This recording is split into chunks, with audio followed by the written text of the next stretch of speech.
सो dear friends, सभी को नमस्कार। आप सभी का मैथ्स विद जेसी जोरा चैनल में स्वागत करता हूं। बने रहें इस वीडियो के साथ। So dear friends, today's topic in mathematics, CBSE mathematics, class 12 is probability and subtopic is multiplication rule of probability. Multiplication rule क्या है, इस पर आज अपन बात करेंगे और इसी पर कुछ क्वेश्चंस डिस्कस करेंगे। Now see, you know that इससे पहले वाले टॉपिक में जो पहला आपका वीडियो है उसमें आप लोग देख पा रहे हैं कि हम लोगों ने कंडीशनल प्रोबेबिलिटी डिस्कस की थी। उसी से कनेक्टेड फॉर्मूला हम यूज करते हुए आगे बढ़ेंगे। You know that conditional probability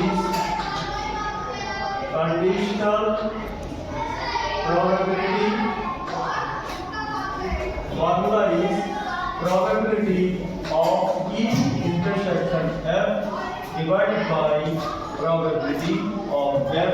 This is the formula for getting conditional probability of E such that F is given. तो इससे पहले वाले में हम लोगों ने डिस्कस किया था कि जो E की प्रोबेबिलिटी निकाली है, F आपको गिवन इवेंट है। There are two events E and F. Here to get the probability of E such that F is given. So for that ये फॉर्मूला हमारा चलता है कि probability of E intersection F divided by probability of F. Similarly, you know that probability of F by E. इसको हम लोग देखेंगे तो what is that probability of E intersection F divided by probability of E। ये भी हमारा second formula है कि probability of E intersection F divided by probability of E। E intersection F divided by probability of E। Now see, similarly when we are combining these two, probability of इन दोनों को combine कर लें तो ये formula हमारा ये बनेगा।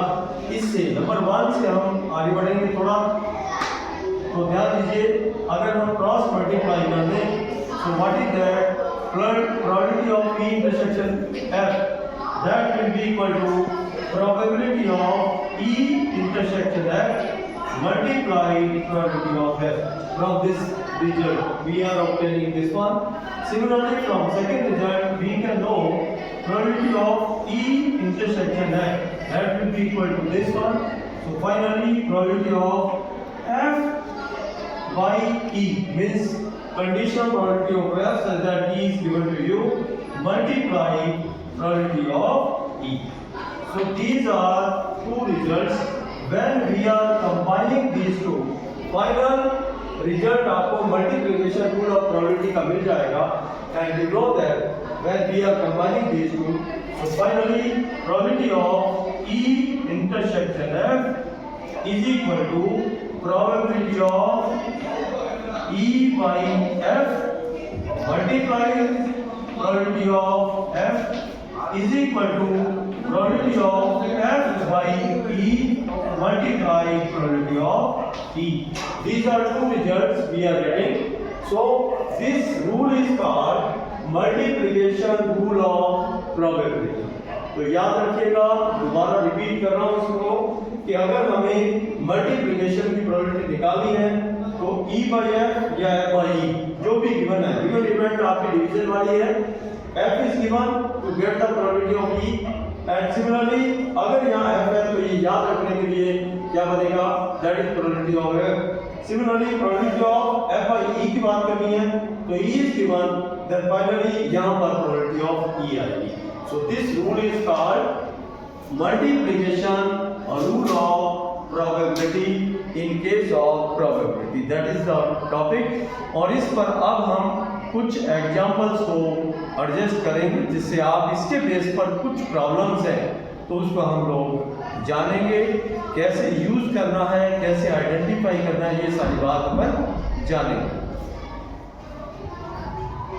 So dear students, अब जरा अपन थोड़ा सा, जैसे कि आप लोगों को बताया कि मल्टीप्लिकेशन रूल ऑफ प्रोबेबिलिटी का फार्मूला ये अपन बता चुके हैं, आपने समझ लिया है। अब इसके बाद इस पर एक क्वेश्चन, इसके बेस पर क्वेश्चन लेके चलेंगे। इसको मैं पूरा अच्छे से एक्सप्लेन करना चाहता हूँ जिससे आपकी आइडिया बन जाए कि मल्टीप्लिकेशन रूल जो होता है वो कहाँ पर अप्लाई होता है और किस तरह के क्वेश्चन पर ये वाला फॉर्मूला अप्लाई होगा और उसको कैसे हम अप्लाई करके आंसर तक पहुंचेंगे। So these are very simple ideas. तो प्रोबेबिलिटी में ये वाला टॉपिक अपन लेके चल रहे हैं, multiplication rule of probability, and I am coming to this problem. See, an urn contains 10 black and 5 white balls। कोई बर्तन है, कोई कंटेनर है जिसके अंदर 10 और 5 बॉल्स हैं, जिसमें से 10 बॉल क्या है, ब्लैक है, और 5 क्या है, व्हाइट बॉल्स है। So we are taking this one, this is a container having some balls, ये ब्लैक ब्लैक ब्लैक है, इस तरह से आपके पास 10 बॉल्स हैं। Similarly white white and white, like that ये आपके पास 5 बॉल्स हैं। You are taking this. आगे बढ़ते हैं। 2 balls are drawn from the earth। आपका काम क्या है, एक्सपेरिमेंट क्या है कि आपको 2 बॉल वहां से लेके चलनी है, ड्रॉ करनी है वहां से 2 ball, one after the other without replacement. ध्यान दीजिएगा, ये जर्नल स्टूडेंट का बहुत बड़ा कंफ्यूजन रहता है कि रिप्लेसमेंट क्या है और विदाउट रिप्लेसमेंट क्या है। जरा ध्यान दीजिए, रिप्लेसमेंट का मतलब है कि आपने एक बॉल यहां से ड्रॉ कर ली, ये बॉल, अब जितनी भी इसके अंदर बॉल थी वो बॉल परमानेंटली बाहर आ चुकी है। This is called with replacement. Without replacement और विद रिप्लेसमेंट दोनों के अंदर आपको अंतर देखना है। तो आई एम रिपीटिंग इट कि ये जो बॉल आपने बाहर ले ली, इसको वापस आपको नहीं रखना, that is called without replacement. और रिप्लेसमेंट क्या है, रिप्लेस, वापस उसके अंदर रखना और नेक्स्ट वाला एक्सपेरिमेंट कर देना। तो जरा इस क्वेश्चन पर आगे बढ़ते हैं। 2 balls are drawn from the earth, one after another, without replacement. Without replacement का मतलब जो बॉल आपने बाहर ले ली वो परमानेंटली डिलीट होगी, यहाँ पर नहीं, वापस नहीं रखनी है, दूसरी बार आपको ऐसा काम नहीं करना है। Then what is the probability that both drawn balls are black. आपका काम क्या है, जरा ध्यान दीजिए। जब भी प्रोबेबिलिटी का क्वेश्चन आता है तो उस पर सबसे पहला प्रॉब्लम स्टूडेंट के मन के अंदर रहती है कि ये किस टाइप की प्रॉब्लम है और किस रूल से या किस फॉर्मूले से इसको हम अप्लाई करेंगे।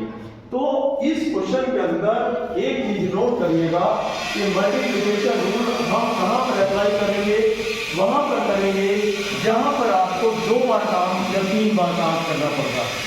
So we will take one by one, then we will finally apply the probability rule.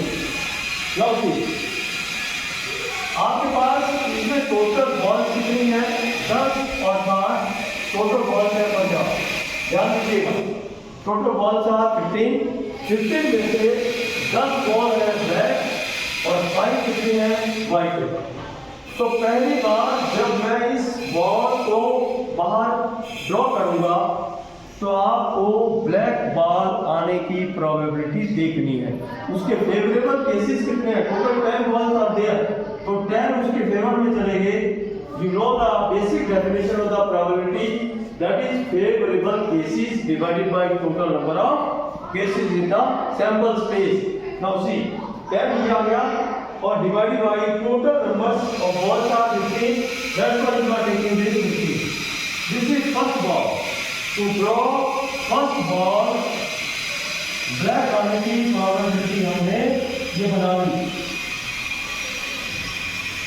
ये प्रोबेबिलिटी इसकी है। सिमिलरली सेकंड बॉल की बात करेंगे अब, सेकंड ब्लैक बॉल, इसके आने की प्रोबेबिलिटी हम लोग करेंगे। अब जरा देखिए, जब हमने यहाँ से एक बॉल ब्लैक बाहर कर दी, नाउ रिमेनिंग बॉल्स आर 10 की जगह पर 1 माइनस कर दिया, now balls are 9 balls are black and 5 white balls are there. Finally, you are taking now total number of cases are 14. Am I clear? Yes. आगे बढ़ते हैं. तो अब आपके पास नेक्स्ट टाइम ब्लैक बार आने के फेवरेबल केसेस कितने होंगे? 9 और व्हाइट बॉल अपने पास है 5. तो favourable cases divided by total number of cases अब हम लेके चलेंगे. That is how to get it. 9 divided by 14. एक टोटल में से भी कम हो गया और एक ब्लैक बॉल भी कम हो गई. तो फाइनली इसके अंदर कोई गलती आपकी नहीं होनी चाहिए. तो नाउ सी देखिए रूल क्या बोल रहा है. Multiplication rule. पहले हम कंडीशनल प्रोबेबिलिटी और ये वाला जो गिवन इवेंट है उसको लगाना है और फिर इसके बाद हम कंडीशनल प्रोबेबिलिटी की बात करेंगे. Now see 10 by 15 this is the given event. Given event क्या था? एक बॉल आपको पहली बार बॉल ब्लैक आनी. That is the given event. So finally applying this formula you will get this 10 by 15 multiplying conditional probability is conditional. Why it is condition? क्योंकि आपने क्या किया? एक बॉल ब्लैक कर दिया और रिप्लेस नहीं किया. That is the condition you are given. That's why new probability is 9 by 14. 9 by 14. This is very important step to understand for the concept of probability. तो अगर हम इन दोनों को मल्टीप्लाई करेंगे 12 के स्टूडेंट से very easily you will get it. 10 90 या कुछ कैंसिल हो रहा है तो कैंसिल कर दीजिए. 3 3 is 9 and 5 here you are having this 30 divided by 42. Final answer you are getting 10 and finally here you are getting this 70. So 10 30 divided by 70. So finally you will get this 7 0 0 cancel and 3 by 7 that is our final answer in this case. तो इसमें इस तरह से आपको करना है. दोबारा repeat कर रहा हूँ. आपको इस फॉर्मूले का प्रयोग करना आना चाहिए. दोबारा बोल रहा हूँ. आपका काम था 2 ब्लैक बॉल को ड्रॉ करना. पहले आप एक ब्लैक बॉल को ड्रॉ कर लेंगे. उसकी प्रोबेबिलिटी निकाल लीजिए. That is 10 by 15. अब इस बॉल को वापस नहीं रखा. कंटेनर में आपकी एक ब्लैक बॉल कम हो गई. कितने बच गई? 9 एंड टोटल बॉल की एक कम हो गई. That is 14. That's why new probability will be 9 by 14. और मल्टीप्लिकेशन रूल क्या बोलता है कि जब तक ये पूरा एक्सपेरिमेंट नहीं हो जाता तब तक तो सबको प्रोबेबिलिटी को मल्टीप्लाई करते रहिए. You will get answer. Final answer you will get here 10 by 15 9 by 14 दोनों को मल्टीप्लाई करके final answer that is 3 by 7. एक बात और याद रखिएगा कि कभी भी आंसर आपके पास आए that must be in between 0 and 1. You know that probability हमेशा 0 और 1 के बीच रहती है.